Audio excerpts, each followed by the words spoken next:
நம்ம Ashwin sweets and snacks export பண்றதுக்கு 7373041434 மற்றும் www.ashwinsweets.com கான்டாக்ட் பண்ணுங்க. தமிழக அரசு சார்பில் கல்லூரி மாணவர்களுக்கு லேப்டாப் வழங்கப்பட்டுள்ளது குறித்த கேள்விக்கு பதிலளித்த தாவேகா தலைமை நிலைய ஒருங்கிணைப்பாளர் செங்கோட்டையன், குழந்தை வளரும்போது பாலூட்ட வேண்டுமே தவிர வளர்ந்த பிறகு அல்ல என கூறினார். கோவை விமான நிலையத்தில் செய்தியாளர்களிடம் பேசிய அவர் 5 ஆண்டுகளுக்கு முன்பே லேப்டாப்புகளை வழங்கியிருக்க வேண்டும் என்றார். இப்போது கொடுப்பதை காட்டிலும் என்றைக்கு அவர் கையிலே ஒப்படைக்க வேண்டுமோ அந்த ஒப்படைக்கப்பட வேண்டும். குழந்தை வளர்கிற போது பாலூட்ட வேண்டுமே தவிர வளர்ந்து முடிந்ததற்கு பிறகு பாலூட்ட தேவையில்லை.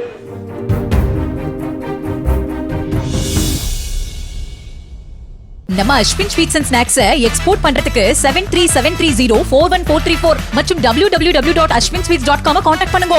பிளே ஸ்டோர் மற்றும் ஆப் ஸ்டோரில் இருந்து பாலிமர் செயலியை QR கோடு மூலம் பதிவிறக்கம் செய்யுங்கள். செய்திகளை உடனுக்குடன் பெறுங்கள்.